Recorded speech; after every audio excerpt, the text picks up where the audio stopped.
Mais uma semana se passou e com ela chegou a hora de mais uma edição do Boletim Supra em Boas Notícias, o informativo que traz as melhores notícias da semana. Não perca tempo e se inscreva no nosso canal para receber todas as nossas novidades. Deixe a sua curtida para ajudar a levar positividade para mais pessoas.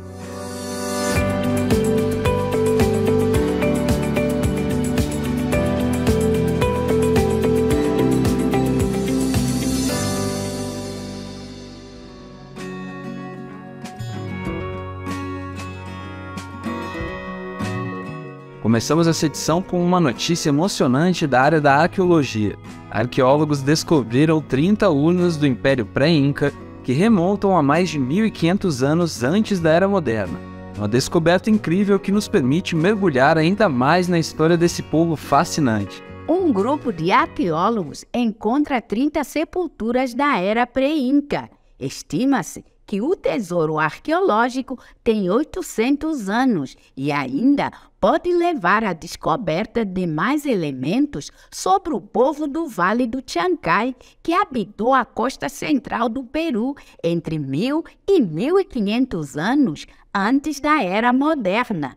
A civilização Chancay era pré-colombiana e tinha seu centro cultural a 80 quilômetros a norte de Lima, atual capital do Peru, uma região desértica, porém banhada por rios. A informação da descoberta, liderada pelo arqueologista Pieter van Dalen, da Universidade de São Marcos, foi noticiada pela agência Reuters.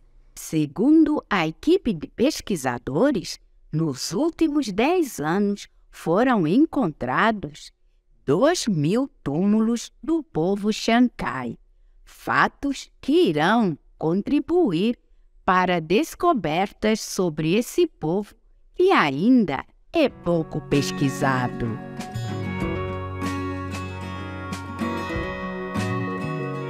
E para quem ama viajar, uma pesquisa revelou os países mais acolhedores do mundo. E adivinha, o Brasil está entre eles. O Brasil está entre os 10 países mais acolhedores do mundo, de acordo com o 11º Prêmio Traveler Review Awards, realizado pelo Booking.com. A pesquisa foi feita com base em mais de 240 milhões de avaliações sobre serviços de hospedagem e hospitalidade em mais de 200 países. A Itália conquistou o primeiro lugar, seguida pela Espanha, França, Alemanha, Croácia, Polônia, Reino Unido, Grécia, Brasil e Estados Unidos. A premiação anual considerou as empresas de acomodação que receberam nota de avaliação média igual ou superior a 8, com base nas últimas 3 avaliações até 30 de novembro do ano passado. O Brasil foi destacado por sua culinária típica, hospitalidade e belezas naturais que encantam turistas de todo o mundo.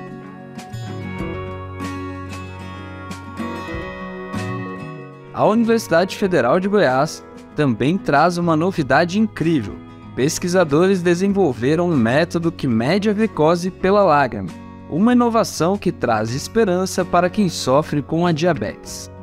A rotina do Joaquim mudou depois que ele descobriu ser diabético. A doença é controlada com remédios e cuidados com a alimentação. É conviver com a diabetes. Normalmente coloca alguns limites na vida da gente. Eu faço exame de rotina e um check-up 2 vezes por ano, normalmente no meio do ano, no início do ano e no meio do ano. Diariamente, Joaquim precisa acompanhar o índice glicêmico, furando o dedo com uma agulha, o que causa muito desconforto. Mas a solução pode vir da Universidade Federal de Goiás. Os pesquisadores dos laboratórios do Instituto de Química da Universidade desenvolveram um novo método para fazer o teste. Em vez de sangue, lágrima. É aproximar uma tirinha do olho e em questão de minutos sai o resultado. O biosensor, feito de papel filtro, está impregnado com reagentes químicos que, em contato com a glicose presente na lágrima, vai mudando de cor. Quanto mais azul o dispositivo ficar, mais alterada está a taxa de açúcar no sangue. Basta que o sensor ele seja encostado no pontinho do olho e essa própria lubrificação né, que a gente tem natural do olho do dia, ele já é suficiente para a gente ter a quantidade de amostra que a gente precisa para fazer a detecção da glicose. Foram 7 anos de pesquisa e agora o biosensor recebeu o registro do INPI, o Instituto Nacional de Propriedade Industrial. Agora, os pesquisadores trabalham na disponibilidade do produto. Para o nosso cálculo, no cálculo de pesquisa, né, que a gente fez uma estimativa, o sensor, basicamente, ele custaria em torno de 10 centavos, né, considerando todas as suas etapas de produção. Né, a destacar principalmente que ele é produzido à base de papel, né, que é de fácil também descarte, até reduzindo aí a geração de lixos, né, vai para esse lado também ambiental, né, que pode ser incinerado, é uma das dificuldades aí com o descarte desses outros sensores que a gente tem hoje disponível no mercado. Um ano atrás, noticiamos na TV Suprem a pesquisa de alunos do município de Araci, na Bahia. Os estudantes Isla Santana e Rafael de Oliveira, do CETEP do CISAL 2, desenvolveram um exame de controle glicêmico a partir da saliva. A orientadora do projeto, Pastiele Cabral, ficou muito feliz com o andamento da pesquisa. Ela defende o poder da ciência como um mecanismo de transformação. Quanto a ciência transforma, né, na vida desses estudantes, o quanto é transformador trabalhar a ciência já no ensino médio. Né? Em pleno ano atípico, conseguir desenvolver ciência na escola, né, e conseguir obter êxito em cada trabalho orientado. Isso é muito bacana e muito feliz. Seja em Goiânia ou em Araci, os dois projetos caminham juntos para melhorar a vida de 13 milhões de brasileiros com diabetes.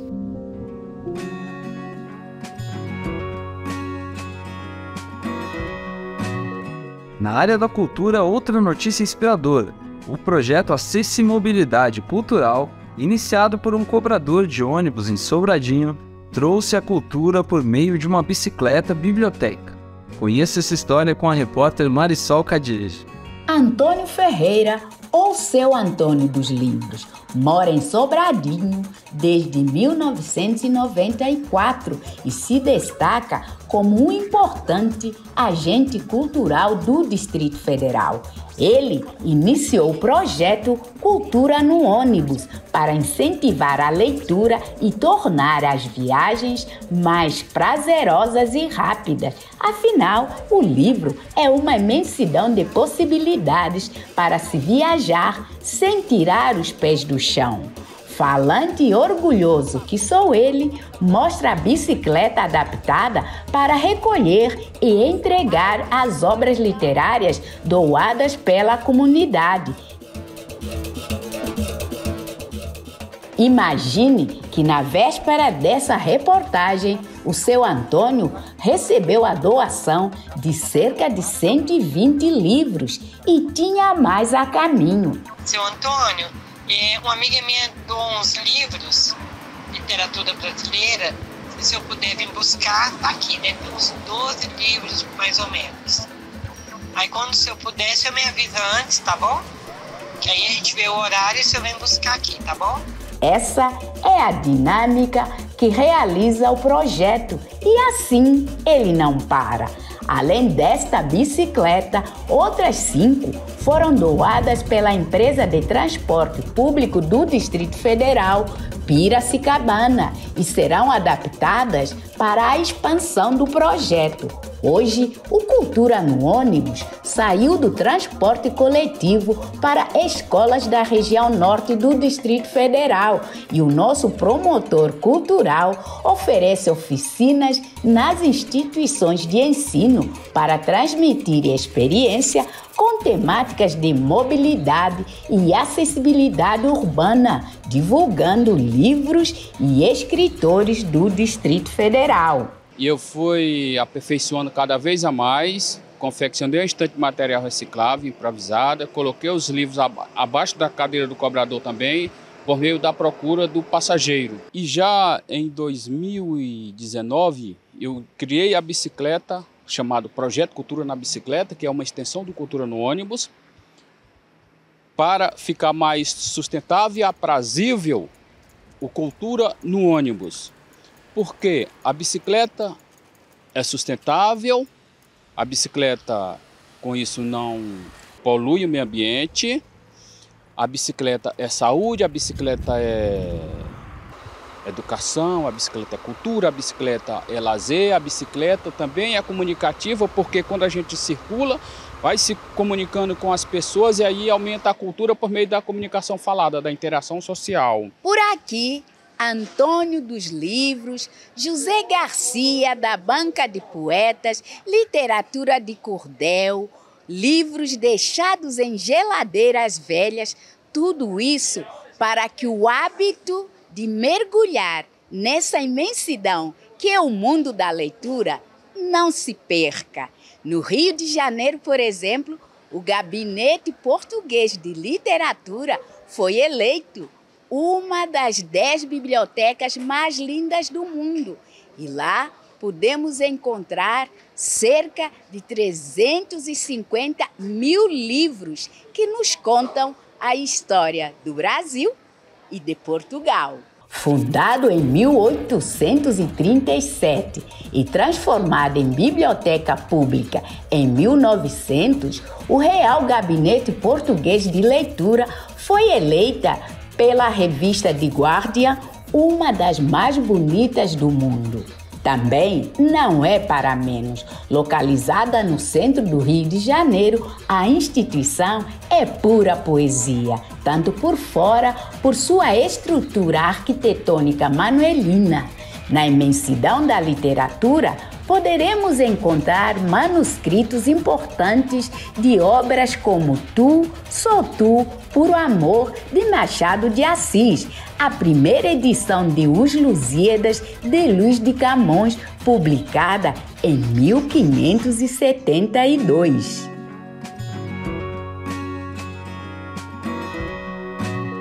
Uma notícia importante para quem está se preparando para o Imposto de Renda 2023. As declarações pré-preenchidas e as restituições via Pix terão prioridade no recebimento, agilizando o processo de restituição do imposto. A Receita Federal anunciou que os contribuintes que optarem pelo modelo pré-preenchido ou pelo recebimento da restituição via Pix terão prioridade no pagamento após os grupos prioritários, que incluem idosos, pessoas com deficiência física ou mental e professores. Essa medida tem como objetivo melhorar a qualidade das informações e evitar erros que possam levar à malha fiscal. Segundo a Receita Federal, a utilização da declaração pré-preenchida não significa que o contribuinte esteja livre da malha fiscal, mas é um bom começo para evitar problemas. Já o uso do Pix para receber a restituição evitará erros de informações bancárias que são muito comuns. As restituições serão pagas em 5 lotes ao longo do ano. A Receita Federal disponibilizará o Programa de Declaração do Imposto de Renda 2023 a partir do dia 15 de março, data em que se inicia o prazo para a prestação de contas ao fisco. Os contribuintes terão acesso ao programa e terão até o dia 31 de maio para realizar a declaração do IR deste ano. Os brasileiros que desejam morar em Portugal também têm motivos para comemorar. O país europeu liberou a residência automática para os brasileiros, facilitando o processo de imigração. Acompanhe na reportagem de Pedro Nascimento. O governo português vai passar a conceder autorização de residência automática em Portugal a imigrantes de países de língua portuguesa que residam no país. A nova lei concede uma autorização de residência de 1 ano, sem que seja preciso passar pelo processo de manifestação de interesse, que hoje leva até 2 anos. Os interessados precisam emitir um certificado digital que custa 15 euros. Com a residência automática, os cidadãos da CPLP poderão trabalhar, se inscrever em cursos ou alugar imóveis de maneira legal. Tem cerca de 300 mil estrangeiros em Portugal aguardando autorização de residência. O que isso significa? Autorização para permanência em definitivo, para se tornarem residentes, para que possam viver regularmente em Portugal. Isso dá diversos direitos, né, direitos de cidadão, e também permite com que saiam e entrem de voltem a Portugal, né, porque muitos estrangeiros que estão lá aguardando a análise de residência não podem sequer sair do território enquanto não tem isso em definitivo, porque correm o risco de não poderem voltar. Então são mais ou menos 300 mil pessoas. Os países da CPLP atendidos pela medida são Angola, Brasil, Cabo Verde, Guiné-Bissau, Guiné Equatorial, Moçambique, São Tomé e Príncipe e Timor-Leste. Com uma população envelhecida e mais morte do que nascimentos, Portugal depende cada vez mais desses imigrantes. A nova medida deve atender milhares de pessoas que aguardam o resultado de seus processos solicitando residência em Portugal. Então, tendo pedido prévio, eles podem automaticamente fazer a solicitação. Agora, outras pessoas que querem, a partir de agora, pedir a residência, têm que caminhar aí pelo fluxo tradicional, o mesmo fluxo que existia antes. Houve uma facilitação, não agora, anterior, que eles podem utilizar, mas não é esse fluxo em específico, melhor dizendo, esse contingente em específico. De acordo com a agência Lusa, são cerca de 150 mil pessoas nessa situação, a maioria brasileiros. A medida já está em vigor. Estas foram as notícias positivas que selecionamos para você nesta semana. Aproveite para se inscrever no nosso canal Suprem e acompanhar mais conteúdo positivo da nossa programação. E não se esqueça de curtir, comentar e compartilhar o nosso vídeo. Nos vemos na próxima semana para mais boas notícias.